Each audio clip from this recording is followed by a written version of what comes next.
Kayla awakened from her rest with a grim perception of danger. The iniquity was near, she distinguished, but no familiar scent registered. She recalled that long before becoming immortal, only the strongest auras attracted her attention, and on many occasions her grandmother perpetually harassed her to confide in her instincts as they would save her life one day. Now external energies came to her instantly regarding her ancestors' warnings.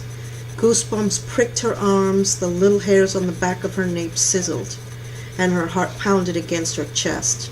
Her heightened intuition since transforming into a vampire scared her, but she pushed them to the side and scanned her immediate surroundings as she propped herself on her elbows. She should warn Kane before anything happened. With that thought in mind, Kayla turned back the covers and slid to the edge of the bed, catching a glimpse of Mr. Biggins pacing the sliding doors from one end to the other. He growled, glaring at the blue, purple, orange, and yellow sky. His hackles stood at attention, and his veil fluffed. Tipping her off, she sensed the same malice. "You sense the evil too, Biggs. I'm aware of the hatred, but can't pinpoint the direction," she mumbled. Her response was a growl.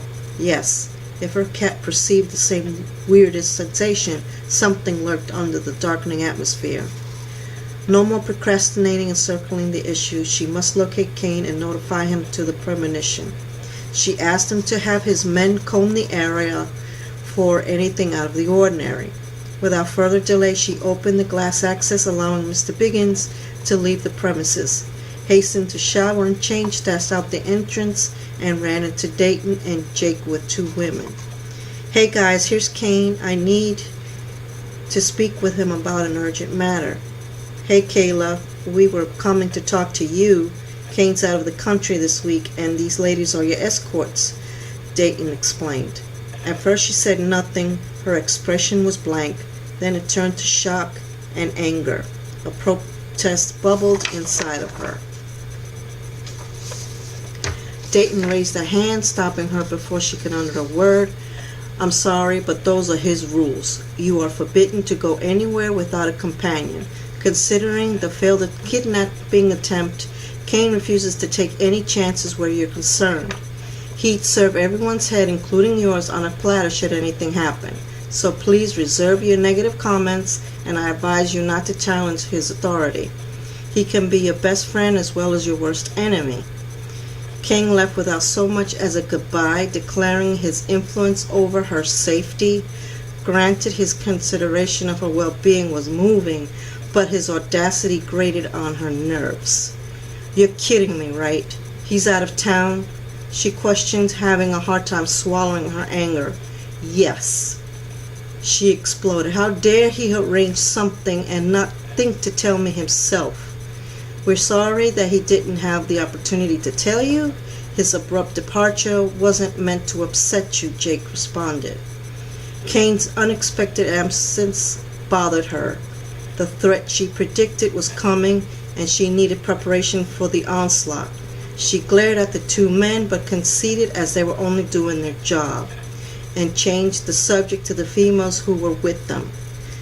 "This is Clarissa Jones and Zoe Andrews," Dayton informed her, standing aside to introduce each female. "You mean babysitters," Kayla muttered. She seethed at the idea of guard dogs. Kane had a lot of nerve issuing edicts without her consent. She wanted to cry, but somehow managed her indignation, remembering her concerns. No point in arguing with Kane's bulldogs. They weren't going to budge. "Never mind the guards. Listen, I don't have time to chit-chat. Something is wrong. There's an enmity present, and something terrible is heading this way." Woa statement got everybody's attention. Intuition was serious in the supernatural world, and nothing to play with, especially coming from her. King discerned similar worries last night. Now both of them having the same reaction wasn't a good sign at all. Dayton's eyes flashed to Jake's in a silent agreement between them. They needed to alert the others.